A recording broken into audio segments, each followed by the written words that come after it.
The first and foremost test I do is ECG. In ECG, I can find out some changes suggestive of heart attack, and then even I'll find some abnormality about your heartbeat, that is too rapid heart rate, and then sometimes heart attacks will cause even too slow heartbeat, that is called heart blocks.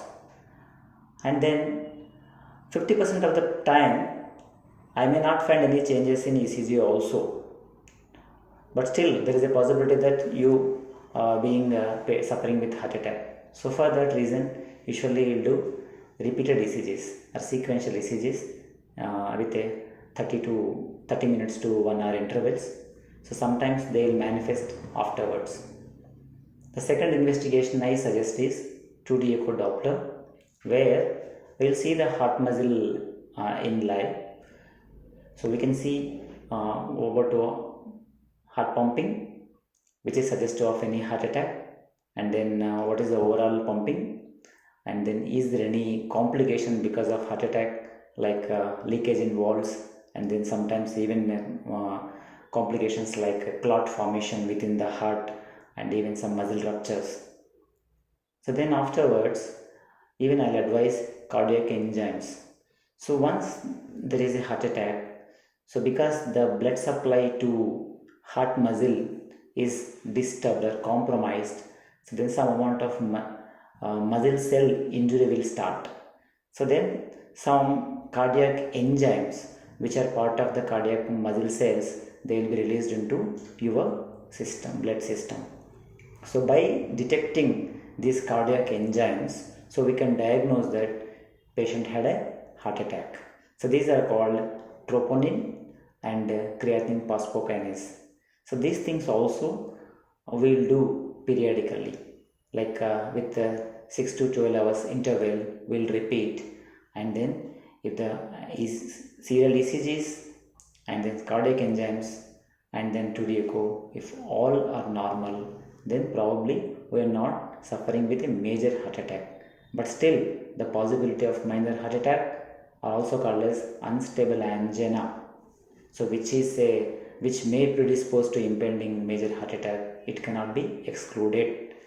So that's why, instead of this test being normal, if the pain is classical, just looking like a heart attack pain, and then you have a risk factors, like especially you are elderly people, hypertension, diabetes are there, and then you are a smoker, then in spite of all these tests being normal, still we advise further investigations like an angiogram.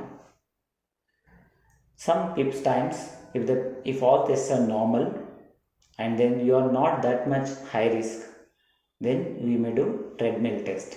The treadmill test means, so you have to walk on a treadmill, and then you'll take ECG continuously, and then if there is any abnormality in ECG while walking, that indicates that there is compromise of your blood circulation to the heart, which may not be severe to affect or to be interpreted during resting ECG. So if TMT is abnormal, or any ECG, 2D echo and cardiac enzymes are abnormal, or sometimes being normal but you are at very high risk, then we do coronary angiogram.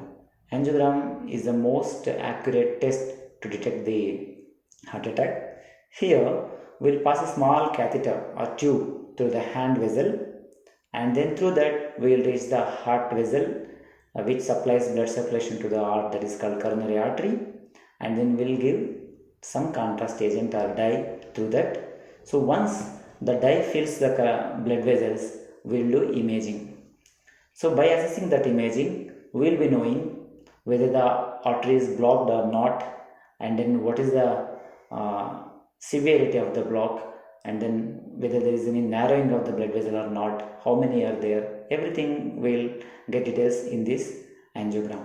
After seeing angiogram, depending upon the blockages, we'll advise either you have to go to angioplasty or stent or bypass surgery, or sometimes even medical management also. You may be treated with drugs also.